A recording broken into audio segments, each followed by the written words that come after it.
பீகார் தேர்தல் தோல்வியை தொடர்ந்து முன்னாள் முதல்வர் லாலு பிரசாத் யாதவ் குடும்பத்தில் மோதல் ஏற்பட்டுள்ளது. ஏற்கனவே ஒரு மகள் தனது குடும்பத்தை புறக்கணித்த நிலையில் மேலும் 3 மகள்கள் வீட்டை விட்டு வெளியேறுவதாக அறிவித்திருக்கிறார்கள். குடும்ப பிரச்சனை வீதிக்கு வருவதற்கு என்ன காரணம் என்பது பற்றி விவரிக்க உள்ளார் சிறப்பு செய்தியாளர் Salim. Over to you Salim.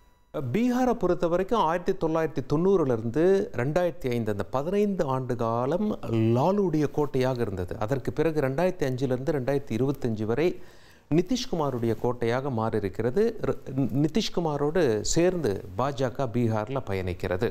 சரி, இது லாலு பிரசாத் யாதவின் குடும்பத்தினருக்கு ஒரு சோதனை காலம். கட்சி என்று பார்க்கும் பொழுது அவருடைய கடைசி மகன் தேஜஸ்வி யாதவ் அவருடைய கட்டுப்பாட்டில் தான் கட்சி இருக்கிறது. வெற்றி என்று வந்திருந்தால் அங்கே ஒரு கொண்டாட்ட சூழல் இருந்திருக்கும். ஆனால் படுதோல்வி என்ற காரணத்தினால் குடும்ப பிரச்சனை வீதிக்கும் வந்து விட்டது. செய்தியாளர்கள் வந்து பேட்டி எடுத்து அவங்கெல்லாம் செய்தியாளர்கள் வந்து பேட்டி கொடுக்கும் அளவில் ஆகிவிட்டது.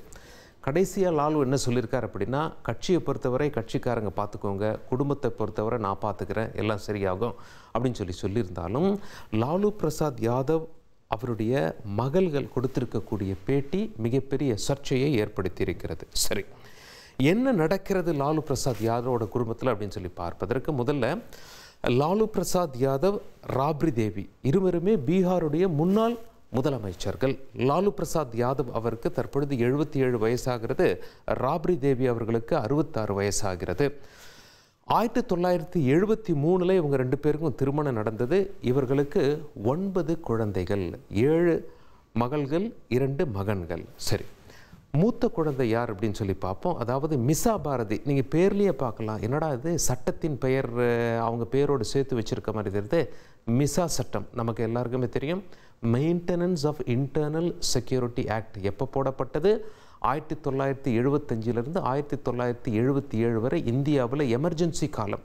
அந்த எமர்ஜென்சி காலகட்டத்தில் போடப்பட்டது தான் மிசா சட்டம். அந்த மிசா சட்டத்தில் லாலு பிரசாத் யாதவ் கைதாகி சிறை சென்றார். அந்த காலகட்டத்தில் பிறந்த குழந்தை என்பதால் பாரதிக்கு மிசா பாரதி என்று பெயர் வைத்து விட்டார்கள். அவங்க பீகாரில் ஒரு நட்சத்திரம் அப்படின்னு சொல்லலாம். 49 வயதாகிறது தற்பொழுது. முதல் மகள் பாட்டலிபுத்ராவுடைய எம்பி, ஏற்கனவே ராஜ்யசபாலேருந்து எம்பியாக இருந்தாங்க, இப்போ லோக்சபாலேருந்து எம்பியாக இருக்காங்க. மிசா பாரதிக்கு 3 குழந்தைகள். பெரிய மகளை பொறுத்த வரைக்கும் எந்த சர்ச்சையும் இல்லை. இரண்டாவது மகள் ரோகிணி ஆச்சாரியா, இவங்க தான் சர்ச்சையின் சென்டரில் தற்பொழுது இருக்கிறார்கள். 46 வயதாகிறது. லாலுவுக்கு கிட்னி தானம் கொடுத்திருக்கிறார்கள். குடும்ப சண்டை, வீட்டை விட்டு வெளியேறினார். இவருக்கு 3 குழந்தைகள். இப்போது அதாவது ரோஹிணி ஆச்சாரியா தொடர்பான நம்ம அந்த காட்சிகளை பார்க்கலாம்.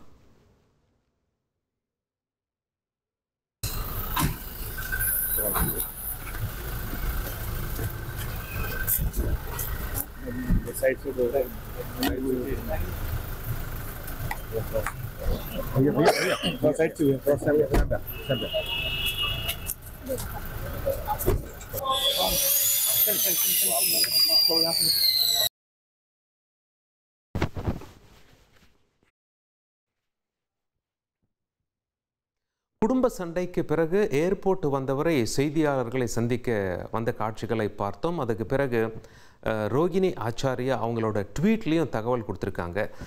ரோஹிணி ஆச்சாரியா என்ன சொல்லியிருக்காங்கன்னா, அவங்களுக்கும் தேஜஸ்வி யாதவ் அவர்களுடைய, அதாவது அவருடைய கான்ஃபிடென்ஸ் என்று அழைப்பார்கள், அவர்கள் நம்பிக்கைக்குரியவருக்கும் பிரச்சனையாகிவிட்டது. ரோஹிணி ஆச்சாரியா என்ன பண்ணியிருக்காங்க அப்படின்னா, குடும்பத்தை விட்டு வெளியேறியிருக்காங்க. அவங்க தொடர்பான அந்த புகைப்படத்தை நாம் பார்த்து கொண்டிருக்கிறோம்.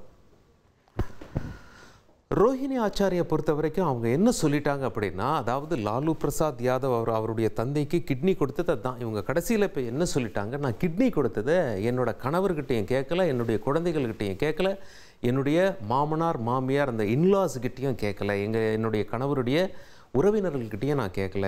நீங்கள்லாம் பெண்கள்லாம் அப்படி இருக்காதீங்க, நான் தான் தவறு செஞ்சிட்டேன்.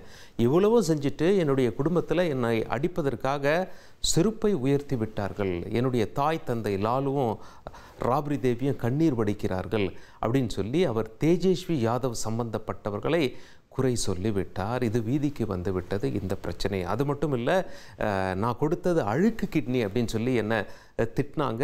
அது மட்டும் இல்லை, நான் கிட்னி கொடுத்து பல கோடி ரூபாய் காசு வாங்கிட்டேன், எம்பி சீட்டும் வாங்கிட்டேன் அப்படின்னு சொல்லி என்னை பார்த்து சொல்லிட்டாங்க. இதனால தான் நான் வெளியேறிட்டேன், குடும்ப பிரச்சனை அப்படின்னு சொல்லிட்டு இவங்க பேசியதன் காரணமாக குடும்ப பிரச்சனை வீதிக்கு வந்து விட்டது. சமரசம் செய்யும் முயற்சியில் ஈடுபட்டிருக்கிறார்கள். எனினும் இந்த பிரச்சனை வெளிப்படையாக வந்துவிட்டது. சரி, இதெல்லாம் ஒரு பக்கம் இருக்குது. இப்போ இவங்க என்ன அட்வைஸ் கொடுக்குறாங்க அப்படின்னா, பெண்கள் நீங்கள் திருமணமாகி போனீங்கன்னா, எந்த வீட்டுக்கு திருமணமாகி போகிறீங்களோ அந்த வீட்டை கவனிங்க, கணவரை கவனிங்க, உங்களுடைய பிள்ளைகளை கவனிங்க, மாமனார் மாமியாரை கவனிங்க. என்ன மாதிரி தந்தைக்கு கிட்னியை கொடுத்து விட்டு கடைசியில் தெருவில் நிற்காதீங்க. உங்களுக்கு சகோதரர்கள் இருந்தால் உங்களுடைய சகோதரர்கள் உங்களுடைய பேரண்ட்ஸை பார்த்துக்கிட்டோம், நீங்கள் போய் மாமியார் வீட்டை கவனிங்க அப்படின்னு சொல்லி இப்போ அட்வைஸ் கொடுத்துருக்காங்க. அது இப்பொழுது பேசும் பொருளாக மாறியிருக்கிறது. மூன்றாவது மகள் சந்தா சிங், லாலு பிரசாத் யாதவனுடைய மகள் சந்தா சிங்குக்கு 2 குழந்தைகள். பெரிய அளவில் இவங்க அரசியலில் இல்லை. 4வது மகள் ராகினி யாதவ், இவருடைய கணவர் சமாஜ்வாதி கட்சியில் ஒரு பொறுப்பில் இருக்கக்கூடியவர். இவருக்கு 2 குழந்தைகள். 5வது மகள் ஹேமா யாதவ், ஹேமா யாதவுக்கு 2 குழந்தைகள். இவங்கெல்லாம் பெருசாக அரசியலில் வரல. 6வது மகள் அவருடைய கணவர் காங்கிரஸ் கட்சியில் முக்கிய பொறுப்பில் இருக்கிறார். இவருக்கு 3 குழந்தைகள். இவருடைய பெயர் அனுஷ்கா ராவ்.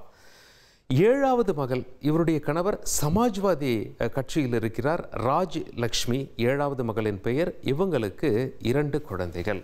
8வதாக மகன், இவர் தான் சமீபத்தில் நியூஸில் இருக்கார், தேஜ் பிரதாப் யாதவ். இவருக்கு 37 வயதாகிறது. லாலு பிரசாத் யாதவில் அதாவது முதல் மகன் என்பது குறிப்பிடத்தக்கது. தேஜஸ்வி யாதவருடைய அண்ணன் இவர். முன்னாள் பீகார் அமைச்சர்.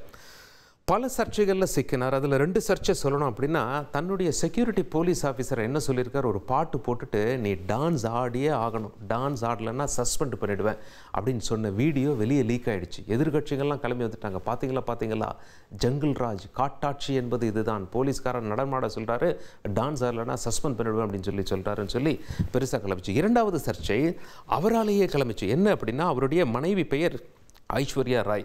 விவாகரத்து வழக்கு போயிட்டுருக்கு. இவங்களுக்கு திருமணமாகி 7 ஆண்டுகள் ஆகிறது. ஆனால் திருமணமாகி 7 ஆண்டு தான் ஆகுது. ஆனால் இவர் ஃபேஸ்புக் பதிவில் என்ன போட்டார், சமூக வலைத்தளத்தில் என்ன போட்டுட்டார் அப்படின்னா, அனுஷ்கா அப்படிங்கிற ஒருத்தரோட ஒரு புகைப்படம் போட்டுட்டு அவருடைய 12 வருட உறவை பகிரங்கமாக வெளிப்படுத்தினார்.